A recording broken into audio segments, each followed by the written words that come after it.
Hey everyone, welcome back to the channel.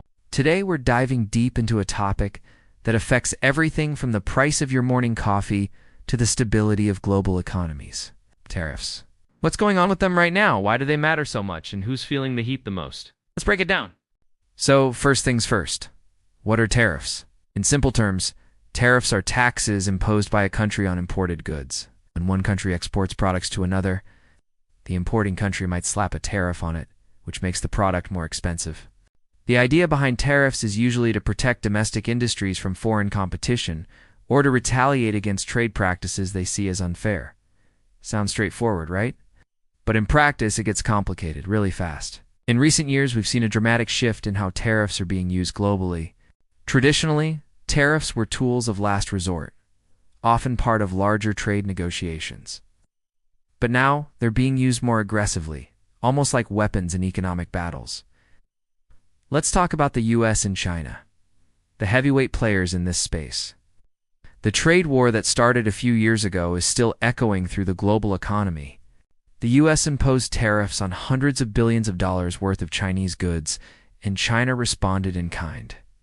This tit-for-tat led to higher prices for consumers and a lot of uncertainty. 4. Businesses trying to plan their supply chains. And it's not just about the US and China anymore. The European Union has also been involved in tariff disputes, with both the US and the UK, especially after Brexit. Steel, aluminum, these have all been caught in the crossfire. India, Brazil, and even smaller economies, like Vietnam and South Africa, have either faced tariffs or implemented them in response to perceived economic pressure. Now here's where it gets tricky. While tariffs might seem like a patriotic way to protect local jobs, they often have the opposite effect.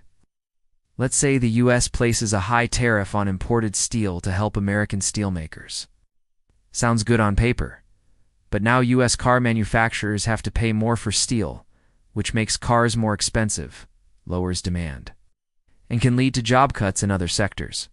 So, while one industry might benefit, others might suffer. And in today's interconnected world, supply chains stretch across dozens of countries. A tariff on one component can disrupt production for companies all over the globe. Is that what we saw during the pandemic? And it has only gotten more intense with the geopolitical tensions rising. Speaking of tensions, let's look at what's happening now. In 2024 and into 2025, we've seen a resurgence of trade disputes. The US is reviewing tariffs on Chinese electric vehicles, semiconductors, and solar panels, claiming unfair state subsidies. Meanwhile, China is retaliating with restrictions on rare earth exports, critical materials, used in everything from smartphones to military equipment. And over in Europe, there's a growing push for what's called strategic autonomy. It means more tariffs on goods from countries like China to reduce dependence on foreign suppliers, especially for green tech and defense materials. India has increased tariffs on electronics and auto parts to promote domestic manufacturing under its Make in India initiative. But that's made products more expensive for its rapidly growing middle class. Developing nations are hit even harder.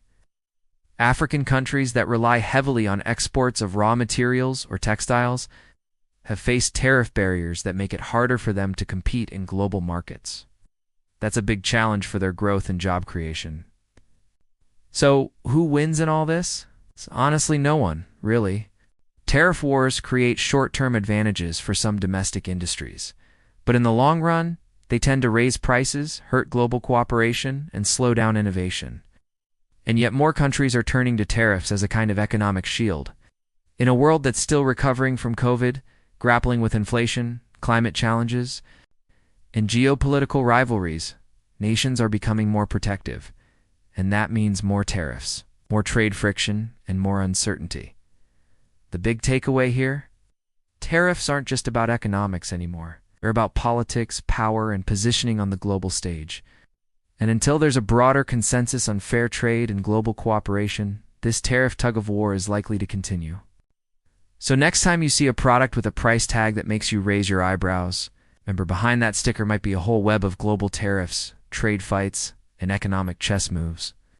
If you found this breakdown helpful, don't forget to like, subscribe, and let me know in the comments what other global issues you want us to unpack next. Thanks for watching, and I'll see you in the next one.